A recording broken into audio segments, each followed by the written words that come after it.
따라합시다. 직분은 귀하다.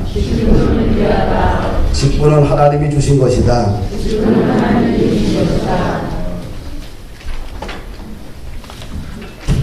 교회가 일꾼을 세우는 목적이 있어요. 사도행전 6장에 보게 되면 교회가 이제 성장을 하게 됩니다. 근데 예루살렘 교회는 히브리 유대인들만 있는 것이 아니라 헬라파 유대인들도 함께 예수 믿고 한 공동체에 있었어요. 그러니까 히브리 유대인들은 엄마 아버지가 누구예요? 유대인들이에요.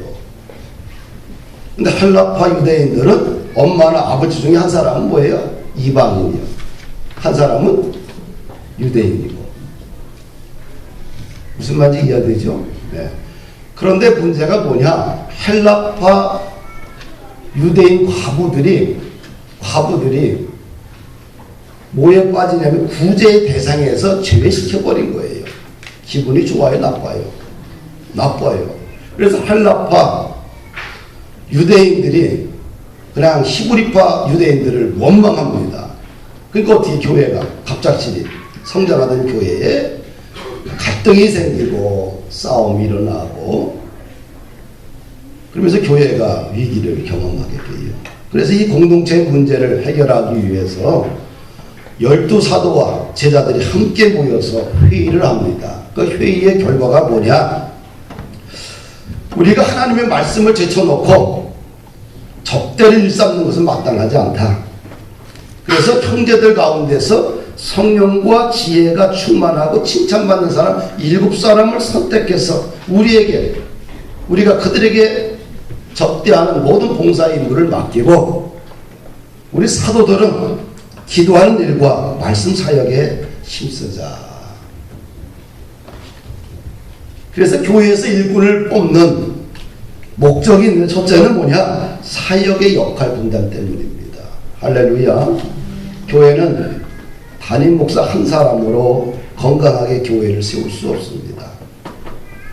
담임 목사 한 사람으로 교회를 끌어가겠다. 오만이고 교만의 극치입니다. 건강한 교회는 혼자가 아니라 많은 분들이 함께 일할 때 교회는 건강하게 세워지고 건강하게 갈 수가 있어요. 하나보다 둘이 낫고요. 둘보다는 넷이 낫고 넷보다 여덟이 낫습니다. 그래서 교회에 보게 되면 가르침의 은사가 있는 사람은 열심히 가르치면 됩니다. 찬양의 기쁨과 은혜가 있는 분들은 찬양으로 열심히 봉사하면 되고요. 몸으로 섬기기를 좋아하는 분들은 열심히 몸으로 섬기면 됩니다. 물질로 섬기는 것을 좋아하는 사람은 물질로 섬기면 되고요. 기도를 좋아하는 분들은 열심히 무릎 꿇고 교회와 민족과 또 사람들을 위해서 축복하며 기도하면 됩니다. 행정에 특별한 은사가 있는 사람들은 교회 행정을 책임져 주시면 되고요. 컴퓨터나 음악이나 악기에 소질이 있는 분들은 자신의 전문성을 살려서 봉사하면 됩니다. 운동을 좋아하는 사람들은 그럼 함께 데리고 가서 운동 좋아하는 사람끼리 모여서 운동하면서 교제하면서 하나님 나라 세워가면 되지요. 밭에 나가서 채소 가꾸기 좋아하는 사람은 그런 분들끼리 모여서도 채소 갖고 가면 됩니다. 그래서 교회가 일꾼들을 세우는 것은 사역의 역할 분담을 위해서입니다. 그래서 교회가 일꾼이 많다는 것은 엄청난 축복입니다. 우리 교회도 장로님들이 계시지만 더 많은 장로님들이 나와야 됩니다. 더 귀한 권사님들이 나와야 되고 더 많은 헌신된 안수 집사님들이 더 많이 세워져야 됩니다. 그런 꿈을 꾼다는 건 축복이에요. 우리 본푸른 교회 젊은 세대들이 목사님이 되고 선교사가 되겠다는 꿈을 꾸는 사람들이 많으면 축복입니다. 그래서 교회가 일꾼을 세우는 것은 너무도 귀하고 아주 중요하고 소중한 일입니다. 7 집사님들을 뽑을 때 그들에게 왜 뽑았느냐? 그래서 사도들이 기도하는 일과 말씀 사역에 전무하고 또 7 집사님을 뽑아서 교회의 여러 가지 일들을 분담시키기 위해서입니다. 두 번째는 초대교회가 7사람을 선택할 때 기준이 있는데 우리가 생각하는 세상적인 기준은 아무것도 없어요. 7 집사님을 뽑을 때 기준이 있는데 그 기준이 뭐냐? 성령 충만한 사람, 지혜 충만한 사람, 믿음 충만한 사람, 칭찬받는 사람을 뽑았어요. 세상적인 기준과 좀 다르지요. 이 성령 충만이라는 것은 예수님 충만을 이야기합니다. 할렐루야. 충만이라는 것은 채워진다는 얘기. 누구로? 내 인생의 지정의 부분에 누구로 채운다? 성령님으로 채운다. 그 말은 다시 예수님으로 채운다. 다른 말은 또 하나님으로 채운다는 얘기예요. 이게 서로 다른 말이지만 똑같은 얘기거든요. 그 우리의 지정의 속에 뭘 채워요? 하나님으로, 예수님으로, 성령님으로 채워가는 겁니다.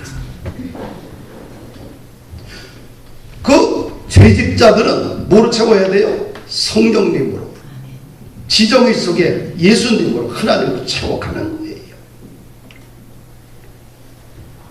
그럼 내 안에 성부, 성자, 성령 하나님을 채워지게 되면 무슨 얘기를 할까요? 예수님 이야기하고, 하나님 이야기하고, 주의 일을 이야기하고, 은혜를 이야기하고, 비전을 이야기하고, 소망을 이야기하는 거예요. 할렐루야. 그런데 내 안에 이 성부, 성자, 성령 하나님으로 채워지지 않으면 무슨 얘기를 할까요? 중직자가 되고도 세상 얘기하고, 돈 얘기하고, 투기 이야기하고, 세속적인 이야기만 하는 거예요. 내 안에 성령님으로 채워지게 되면 성령의 은사와 능력과 기쁨으로 날마다 감사하며 살 수 있지 않겠어요? 두 번째 기준을 보니까 지혜 충만하다고, 지혜 충만한 사람을 뽑았어요. 이 어리석은 사람의 반대말이지요. 지혜란 국어사전에 이렇게 기록되어 있어요. 사물의 이치나 상황을 제대로 깨닫고 그것에 현명하게 대처할 방도를 생각해내는 정신의 능력이다. 상황을 제대로 깨닫고 현명하게 대처할 수 있는 정신적 능력이 뭐예요? 지혜. 이게 국어사전의 머릿말입니다. 근데 동양에서는 지혜를 어떻게 이야기했냐? 명쾌한 판단 능력이라고 해요. 서양에서는 이 지혜는 인간의 영역이 아니라 신의 영역이기 때문에 신의 축복으로 봤어요. 신이 그 사람에게 하늘의 지혜를 줘야지만 지혜로운 사람이 된다. 그러면 우리가 그럼 지혜가 충만해지기 위해서는 어떻게 해야 되느냐? 간단합니다. 말씀이 충만하면 지혜가 충만해져요. 말씀의 핵심은 누굽니까? 예수 그리스도예요. 그래서 우리가 말씀을 읽고 사랑하고 묵상하고 암송하다 보면 어떤 사람이 돼요? 어리석은 사람에서 지혜로운 사람이 되는 거예요. 그러니까 내 안에 뭐로 채워야 돼요? 말씀으로 자꾸 채워야 돼요. 그러면 우리가 어리석은 길을 가지 않고 지혜 충만한 사람이 됩니다. 그래서 학생들에게 말씀을 암송해라, 큐티를 하라 이야기하는 거예요. 오후에 여러분들 성경을 갖다가 영어로 암송하는데 정말 꾸준히 하시면 탁월한 사람이 돼요. 탁월한. 영어라는 게 우리가 미국인이 아니잖아요. 미국은 거지들도 영어를 해요. 그 우리는 대학 나와도 영어가 안 돼. 왜? 우리나라 말이 아니기 때문에. 그럼 우리나라 사람들은 어떻게 영어가 되느냐? 이건 암송해야 돼. 방법 없어요. 근데 암송이 안 되거든. 그냥 스쳐 지나가면 음성이 안 돼. 그러니까 어떻게 돼요? 성경을 통해서 암송하다 보면 영어는 저절로 된다. 할렐루야. 그냥 나중에 대학 졸업하면서 또 영어가 안 돼서 외국 간다 돈 쓰지 말고 어떻게 돼요? 그냥 젊은 시절에 매일같이 한 구절도 암송하려고 노력을 하세요. 그럼 돈 안 들이고 지혜 충만해지고 말씀 충만해지고 또 영어 충만해지고 할렐루야. 다음에 칭찬 듣는 사람을 뽑았어요. 하나님과 사람들로부터 칭찬을 듣는 사람을 선택을 했어요. 이거 참 중요합니다. 이 말은 왜? 평판이 좋아야 된다. 이 중직자들은 평판이 좋아야 돼요. 아, 저 사람 참 좋다. 저 사람 참 훌륭하다. 사람들로부터 칭찬을 받아야 돼요. 할렐루야. 또 믿음 있는 사람을 뽑았습니다. 아무리 힘들어도 직분자들은, 특별히 중직자들은 무슨 말을 해야 되나? 믿음 있는 말을 해야 돼요. 그래서 믿음 있는 말을 하고 믿음 있는 말을 선포하고 믿음 있게 행동해야 됩니다. 그래서 중직자는 오직 뭐로 산다? 믿음으로 살아야 돼요. 아멘. 중직자의 언어가 불신으로 가득 차 있으면 교회가 병들어 버리고 큰 시험에 빠지고 교회가 어지러워집니다. 그래서 중직자들은 상황에 따라서 언어가 바뀌는 사람들이 아니에요. 중직자들은 상황과 관계없이 항상 믿음 있는 생명의 언어를 사용해야 됩니다. 아멘. 교회가 어려워도 우리 교회는 잘 되는 교회입니다. 우리 교회는 번성하는 교회입니다. 목사가 좀 미워도 아이 우리 목사님 잘합니다. 이렇게 얘기를 해야 되는 거야. 아이 우리 목사 좀 깨끗하다. 아 그러면 안 되는 거예요. 중직자들은 하여튼 믿음 있는 언어만 써야 돼요. 여기 중직자라고 이야기하는 뭘가 들어가요? 목사들, 장로님들, 권사님들, 안수사 다 중직자에 들어가는 거예요. 그렇죠? 특별히 교회는 직분자를 세운다는 건 중직자로 세운다는 거예요. 그래서 중직자들은 어떻게 돼요? 항상 환경에 따라 카멜레온 되지 말고 어떻게 해야 돼요? 날마다 믿음 있는 언어 써야 돼요. 아멘. 그러면 세 번째, 일꾼은 어떤 자세로 살아야 되느냐? 첫째도 충성, 둘째도 충성, 셋째도 충성입니다. 아멘. 고린도전서를 보게 되면 사람이 마땅히 우리를 그리스도의 일꾼이요 하나님의 비밀을 맡은 자로 여길지어다. 그리고 맡은 자들에게 구할 것은 뭐예요? 그래서 일꾼은 누구의 일꾼이냐? 이 정체성이 중요해요. 우리는 누구의 일꾼? 그리스도의 일꾼이다. 그리스도의 일꾼.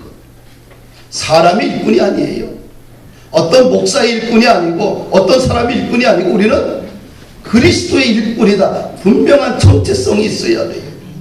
일꾼이란 헬라어로 어떤 뜻이냐 하면 배에서 노를 젓는 노예를 이야기해요. 나는 누구의 노예다? 예수 그리스도의 노예요. 예수 그리스도의 종이라는 거예요. 바울이 편지를 쓸 때 항상 이 말을 써요. 예수 그리스도의 종 바울은 사도로 부르심을 받아 하나님의 복음을 위해 특정함을 입었다. 항상 첫마디에 못 써요. 누구의 종? 나는 예수 그리스도의 종. 자기는 예수 그리스도의 노예라는 겁니다. 자신의 정체성이 아주 분명히 고백해요. 나는 누구입니까? 나는 주 예수 그리스도의 종입니다. 할렐루야. 이것이 분명해야 돼요. 그리고 그리스도의 일꾼은 하나님의 비밀을 맡은 자다. 누구의 비밀? 하나님의 비밀을 맡은 자예요. 그 맡은 자라는 뜻은 뭐냐면 오이코노모스인데 헬라어로. 그럼 오이코스와 노모스가 두 단어가 합성해요. 오이코스는 집이란 뜻이고 노모스는 관리하다, 경영하다. 그럼 합치게 되면 집을 관리하는 자, 집을 경영하는 자. 그럼 우리나라 말로 이야기하게 되면 간단하게 이야기하면 뭐 집사. 대통령을 갖다가 가신을 갖다가 뭐라 그래요? 대통령의 집을 총괄하는 사람을 뭐라 그래요? 집사. 안 들어봤어요? TV에 자주 나오잖아요. 집사. 그 다음에 우리 기독교적인 용어로 성지기 이렇게 이야기해요. 할렐루야. 이 청지기는 누구냐? 주인의 집과 재산을 관리하며 일꾼들을 관리하며 집 전체를 보살피는 사람을 청지기다. 근데 이 모든 것은 자기 것이 아니라 뭐예요? 주인이 내게 맡겨준 것입니다. 신앙이 우리가 성숙하지 않을 때는 모든 것이 내 것이라고 생각을 해요. 그러나 신앙이 성숙하면 성숙할수록 모든 것이 내 것이 아니라 하나님이 나에게 잠시 맡겨준 것이구나. 이 청지기들은 주인이 맡겨준 거예요. 집도, 생명도, 재산도, 물질도, 사업장도, 일터도, 자녀들도, 교회도 하나님이 나에게 잠시 맡겨준 거예요. 주인은 누구예요? 하나님이에요. 그럼 청지기는 어떤 자세로 살아야 되느냐? 성실함으로 맡겨진 일들을 은혜로 잘 감당해야 돼요. 할렐루야. 제가 금주에 어떤 목사님이 책을 보내왔어요. 이 책을 읽고서 좀 코멘트 좀 해달래요. 광고 좀 하게. 안 읽을 수가 없잖아요. 고민하다가 읽었는데 아유, 짧은 책을, 작은 흔적이라는 책인데 너무 감동이 되는 거예요. 그냥 간단해요. 소책자 요만해요. 그리고 해봤자 한 편 정도 글 썼어. 좀 길어야 2편. 그런데 그 글 속에 영적인 은혜가 있는 거예요. 가만히 봤더니 그 사람이 살면서 하나님 앞에 헌신했던 이야기들이야. 근데 그것이 쭉 같더라고. 그래서 밤새도록 읽고 또 읽고, 그래서 너무 좋아가지고 내가 우리 신문에 그걸 갖다 글을 썼어요. 근데 그분은 교회를 20년 조금 넘었는데 어떻게 했냐? 그냥 교회를, 소사동에 교회를 개척을 했어요. 지하실에 개척을 했는데, 우리는 선교를 위해서 개척을 했다. 그래서 성도들이 조금 몇 명의 성도들이 같이 모여서 오직 선교를 위해서 교회를 개척을 했어요. 그래서 미얀마 선교만 하는 거예요. 오직 미얀마인. 그래서 한국 사람과 미얀마인들이 동등하게 교회 재직으로 구성되어 있고요. 같이 해요. 그러니까 항상 전도해서 양육시켜서 다시 미얀마로 보내는 일을 해요. 교회야 보면은 겉으로 보게 되면 작지요. 늘 어렵지요. 그러나 지금까지 20여 년 쭉 해왔어. 근데 이제는 그 성과가 너무 큰 거야. 세상적으로 한국의 어떤 부의 기준, 교회의 어떤 규모의 기준, 성도의 그 양의 기준으로 따질 땐 별 볼일 없지요. 작지요. 그러나 하나님 나라의 관점에서 봤을 때 많은 사람들이 어떤 큰 교회도 못하는 일들을 그 작은 교회가 일생을 거쳐서 하고 있는 거예요. 얼마나 귀해요. 청지기 정신이 있기 때문에 가능한 거지요. 한국 사람이 모여서 헌금을 해서 끊임없이 미얀마인들을 섬겨요. 교회에 무슨 돈이 있겠어요. 교회 건물을 짓고 뭐 하는데 어떻게 돈이 있겠어. 한 푼도 없지요. 그런데 20년 이상 한 그 교회를 보면서 참 그 목사님이 존경스러워. 그 교회가 참 존경스럽더라고요. 근데 그것들이 작은 소책자에 잘 담겨져 있는 것을 봐요. 우리는 누구나 하나님의 비밀을 맡은 청지기다. 할렐루야. 따라합시다. 나는 청지기다. 그런 비밀을 맡은, 하나님의 비밀을 맡은 자들이 일평생 구할 것은 뭐예요? 오직 충성이에요. 충성이라는 말은 믿음이라는 말과 같아요. 헬라어로 보게 되면 똑같은 원어를 쓰고 있어요. 그 때로는 어떤 것은 신실함으로 번역하기도 합니다. 충성이라는 것은 신실합니다. 충성은 믿음이다. 같은 이야기예요. 할렐루야. 그래서 충성한다는 것은 곧 자기가 맡은 일에 항상 신실한 자세와 마음으로 임한다는 것을 말합니다. 저는 기본적으로 충성된 일꾼이라는 이야기를 참 좋아합니다. 하여튼간 일꾼은 일생 동안 어떻게 살아야 된다? 충성되게 살아야 된다. 할렐루야. 한 차례 충성은 쉽지만 일평생 충성하는 것은 쉽지 않습니다. 그래서 바울은 고린도전서에서 고린도인들에게 말합니다. 맡은 자들에게 구할 것은 오직 충성이니라. 믿음의 아들 디모데에게 자신이 일생 동안 충성스러운 일꾼이었음을 고백합니다.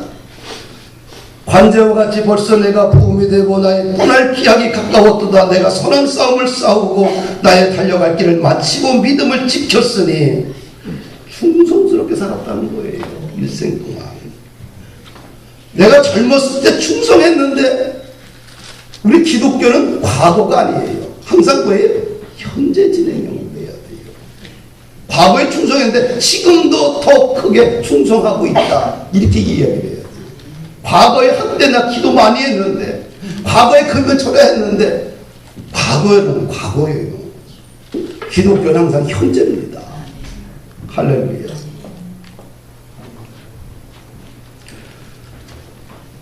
내가 죽도록 충성하라. 그리하면 내가 무슨 면류관? 생명의 면류관을 내게 주리라. 또 성경에 보니까 잘하였다. 충성된 종아. 착하고 충성된 종아. 하여튼 충성된 종아에게 어떤 은혜를 주시냐? 내가 많은 것을 내게 맡길 것이다. 많은 것을. 이 숫자의 어떤 개념을 한정된 것이 아니라 무한대로 이야기해. 많은 것을 내게 맡길 것이다. 착하고 충성된 종에게는 뭐예요? 10배만 주겠다, 100배만 주겠다, 이렇게 결론진 것이 아니라 뭐야? 많은 것을 내게 맡길 것이고, 내가 주인의 즐거움에, 예수님의 즐거움에, 잔치상에 참여할 것이다. 우리가 하나님의 일에 참여하는 자가 되면 얼마나 행복해요. 만약에 우리가 대통령이 어떤 조찬 모임에 우리를 불렀다, 청와대로 온 사방 사진 찍어서 다 돌립니다. 얼마나 영광스러워요. 그렇죠? 그런데 어디요? 주 예수 그리스도의 잔치상에, 그 모임에 하나님이 우리를 참여시키겠다는 거예요. 누구에게? 충성된 종에게. 할렐루야. 네 번째, 일꾼을 세우는 목적은 하나님 나라의 성장을 위해서입니다. 할렐루야. 사도들을, 이 7 집사님들을 사도들 앞에 세우고 사도들이 기도하고 안수해서 교회의 리더를 세웠습니다. 그랬더니 결과를 보니까 하나님의 말씀이 점점 왕성하여 예루살렘에 있는 제자의 수가 더 심히 많아지고 허다한 제사장의 무리도 이 도에 복종했다. 교회의 일꾼을 세우는 것은 참 축복이에요. 우리 다음 주에 권사님과 안수집사 2분을 세우는데 얼마나 축복입니다. 매년 세워가고 있는데 일꾼이 많아진다는 건 축복이에요. 할렐루야. 그만큼 하나님 나라에 헌신하고 순종하고 충성하는 사람들이 많아지기 때문에 얼마나 기쁨이 되고 은혜가 되는지 모릅니다. 그래서 함께 온 교회 성도들이 참여해서 축복해주고 함께 그들을 좋은 재직으로 성장해 갈 수 있도록 우리가 축복해주고 우리가 그들을 기도해줘야 돼요. 할렐루야. 오늘 우리가 본문을 읽은 것은 디모데전서 3장인데 교회 직분자의 덕목에 대해서 나와 있어요. 여기 감독이라는 것은 오늘날 한국교회, 개신교회 직제에 없습니다.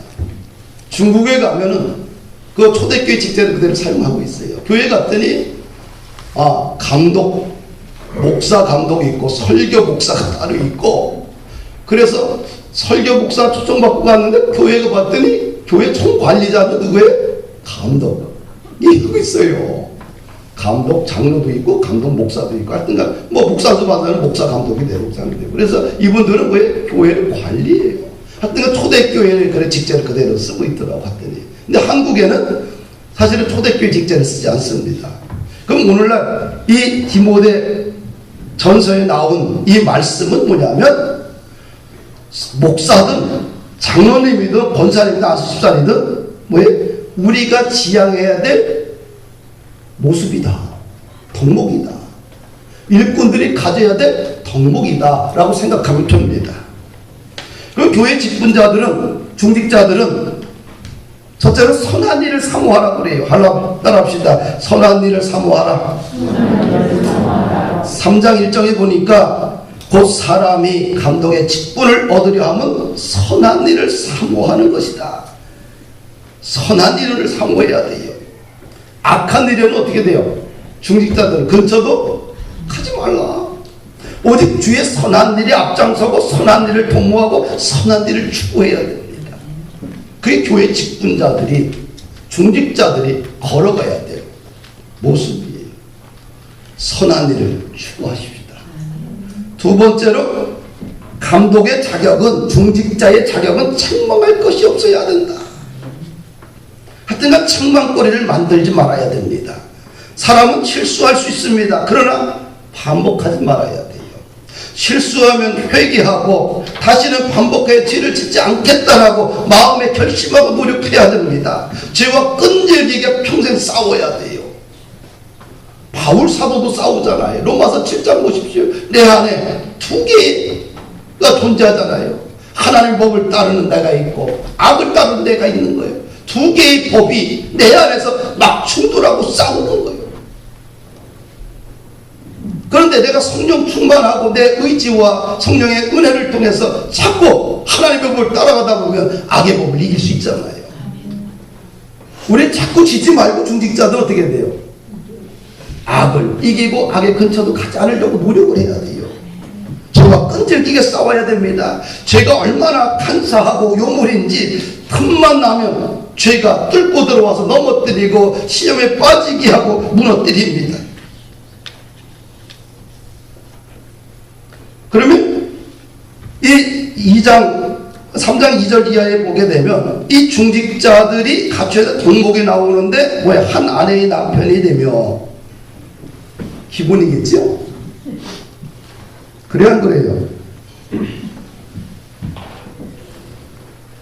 그 다음에 절제하며, 중직자들은 절제해야 돼. 절제라는 것은 자기를 위해서는 늘 전략하고 검소하게 사는 훈련을 해야 됩니다. 그래서 늘 버리는 훈련을 많이 해야 돼요. 사모으는 훈련이 아니라 왜 이제부터는 버리고 나눠주는 훈련을 많이 해야 돼요. 너무 많이 집에 쌓아둘 거 없어요. 냉장고 저물이만 한 60%만 차 있으면 됩니다. 막 차 있다. 그 문제 있는 거예요. 나중에 다 버리게 돼요. 그럼 내가 많은 것을 갖다가 사 모으게 되면 지구의 반대편 사람은 어떻게 돼요? 굶어 죽어요. 물가가 올라가요. 싸서 많이 사놓는다? 싼 게 아니에요. 나중에 보면 다 안 먹고 버리고 썩어버려요. 우리도 마찬가지입니다. 그러니까 어떻게든 지도자들은, 중직자들은 생활의 모습도 달라져야 돼요. 그리고 하나님과 이웃을 항상 배려하면서 살아야 됩니다. 신중하며 단정하며 나그네를 대접 잘하며, 중직자들은 대접하기를 좋아해야 됩니다. 중직자가 되면 늘 얻어먹는 것만 좋아한다. 그거 참 꼴불견입니다. 진짜예요. 그럼 중직자는 늘 지갑문을 열고 잘 대접하고 살아야 돼요. 그래서 구약에 보게 되면 11조의 개념이 있잖아요. 11조는 율법 이전에 있었어요. 그렇죠? 그래 안 그래요? 아브라함이 최초로 11조를 했잖아요. 그 율법은 아브라함 이후에 시내산에서 생긴 거예요. 그래서 아브라함이 최초로 11조를 드려요. 그것이 이제 율법에 제정되면서 그 11조를 어떻게 했어요? 고아와 가부와 가난한 사람들을 배려하는 곳을 쓰입니다. 그러니까 성전 또 유지 관리를 쓰고요. 이 중직자들은 항상 어떻게 해야 돼요? 고아와 가부와 나그네들, 어렵고 힘든 사람들을 잘 배려하고 잘 대접해주고 그들을 위로하고 기도해주고 잘 대접해줘야 돼요. 이게 중직자가 해야 될 일입니다. 목사들이 해야 될 일들이고요. 이것이 중직자들이 해야 될 일이에요. 중직자가 됐고 했는데 그냥 얻어먹고 그냥 가서 밥 음식점에 갔는데도 돈도 안 내고 맨날 남의 주머니만 털 생각만 하면 안 되는 거예요. 넘어가는 사람들 많아요. 진짜예요. 목사들 진짜 많습니다. 자기가 밥 사겠다고 내가 부탁하고 밥 먹으러 가자. 밥 먹었어. 안 일어나. 그래서 내가 비를 가지고 가서 계산했더니 일어나. 내가 냈어. 참 이상하다. 그래서 또 한번 차를 마시고 가자. 밥 먹었어. 차 마시고 갔는데 계산대에서 계산하고서 우리가 주문할 때 계산을 먼저 하잖아요. 내 돈이 있어. 안 나와. 지갑을 안 꺼내. 그 어떻게? 내가 또 계산을 했어. 그걸 같이 마셨어. 야, 참 요즘 목사들 심각하다. 나 그렇게 안 살아봐서 잘 모르겠어요. 진짜 심각해요. 만약에 목사들이 그러고 장로님, 권사, 안수집사들이 맨날 그렇게 되면 어떻게 돼요? 두 번 다시 상종하기 싫어해요, 사람들이. 그리고 우리 보부는 게 중지자들은 어떻게 해야 돼요? 지갑을 잘 열어서 누구예요? 정말 연약하고 약한 사람들에게 위로해주고 선물도 주고 밥도 사주고 차 사주고 그 일을 잘해야 돼요. 할렐루야. 성경이 이야기하잖아요. 소자한 사람 아들에게, 작은 아이 하나에게 물 한 그릇 떠준 것도 하나님이 다 기억하신다. 그래서 고아와 과부와 나그네들을, 어렵고 힘든 사람들을 잘 배려하고 살아야 돼요. 할렐루야. 그 다음에 가르치기를 잘해야 돼요. 근데 중직자 되면 어떻게 돼요? 이제는 교회에 일들을 하는데 가르치는데 열심히 가르쳐야 돼요. 가르치다 보면 누가 배워요? 내가 배워요. 내 재산이 되는 거야. 나의 지적 재산이 되고, 내 시간을 내서 가르쳤다. 왜 나를 피곤하게 하냐, 힘들게 하냐, 그게 아니라 결국 뭐예요? 내가 성장하는 거예요. 할렐루야. 성가대 와서 찬양도 해야 돼요. 나 피곤해서 하기 싫어. 하기 싫다면 있는 재능도 사라져요. 하다 보면 누가 살아요? 자기가 살아요. 할렐루야. 사랑하는 여러분들, 이제 생각을 좀 바꿔야 돼. 그쵸? 내가 봉사하게 되면 내 시간을 빼앗기고 물질을 빼앗기고 내 재능을 빼앗기는 게 아니라 봉사하면서 연구하고 가르치면서 내가 또 배우다 보니까 내가 성장한다. 얼마나 큰 기쁨이에요. 할렐루야. 가르치기를 잘하고 또 술을 즐기지 아니하면, 중직자가 돼서 모임에서 슬쩍 목사님 앞에 마시기 뭐 하니까 다른 사람 보니까 소주를 갖다 다른 데다가 따라가 탁 마신다? 이게 심각한 문제예요. 오해는 많습니다. 교회들, 목사들, 중직자를 모임에서 보면 술 안 주냐고. 야, 그런 사람들도 많아요. 덕이 안 돼요. 그렇죠? 그래야 그래요. 은혜가 안 되는 건 다 버리고 살잖아. 삼성의 박한희 선수가 KBO 상단 멤버입니다. 나이 40인데 현역 선수 중에 최고령이에요. 그런데 일생 동안 그가 홈런을 146개 쳤고 통상 2174개 안타를 쳤습니다. 16년 연속 100안타 이상을 때려쳤어요. 대단하지요. 그래서 후배들이 다 존경하고 코치 감독들이 다 존경합니다. 성실합니다. 모든 걸 성실하게 해요. 그런데 금주에 홈런을 치고 마지막 9회 말에 홈런 쳐갖고 삼성이 이겼어요. 불가능한 경기를. 슈퍼스타가 됐어요. 그날 밤에 거하게 한잔했어요. 아침에 술이 약한 상태에서 자신의 딸을 학교 데려준다고 운전하고 하다가 음주운전 접촉사고로 인해서 그의 인생이 완전히 불명예로 벌어졌어요.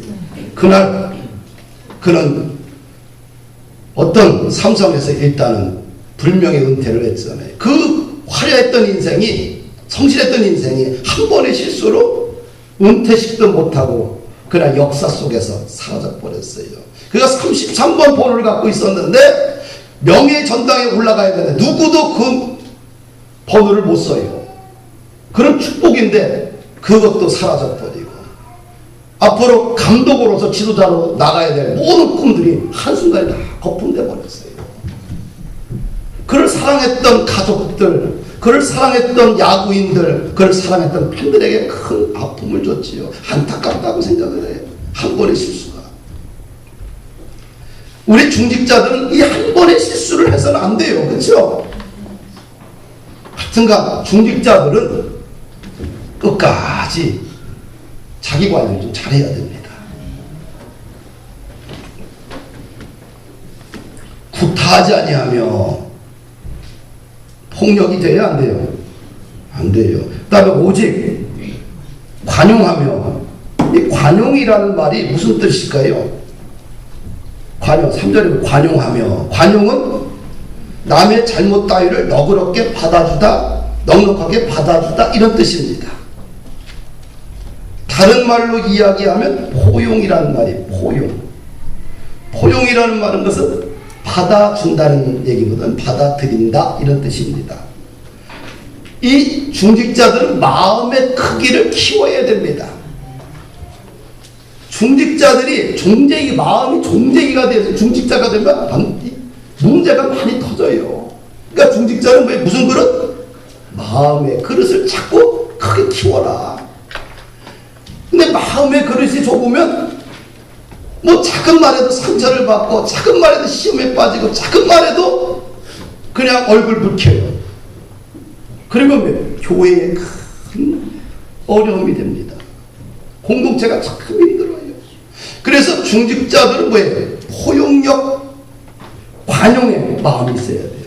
마음을 너그럽게 크게 가져야 돼요. 수용하는 능력. 그래서 마음의 그릇을 좀 더 키워라. 그것이 능력입니다. 할렐루야.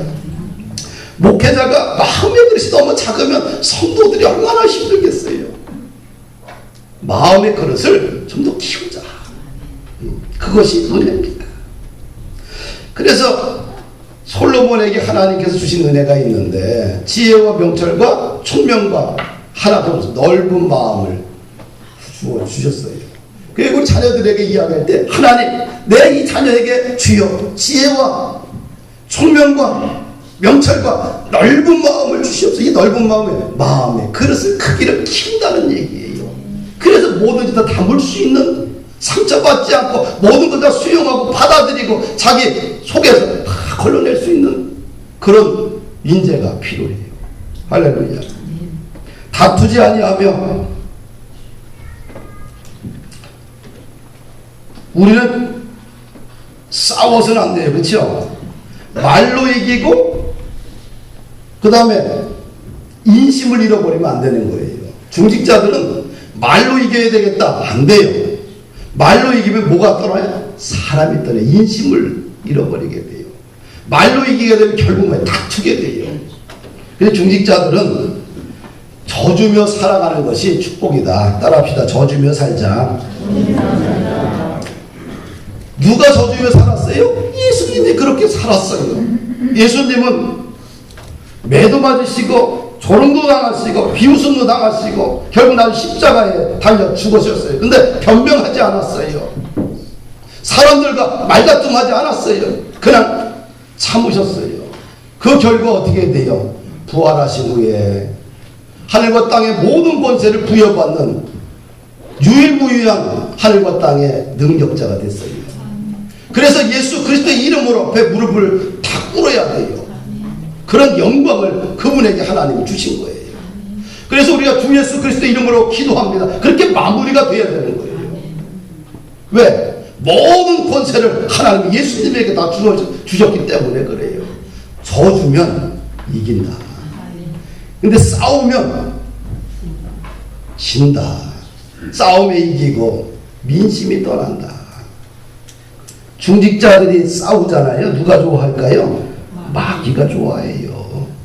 싸우면 분열되고, 싸우면 공동체는 부서지고 무너지고 상처투성이 되고, 결국에는 교회는 심각한 아픔에 처하게 됩니다.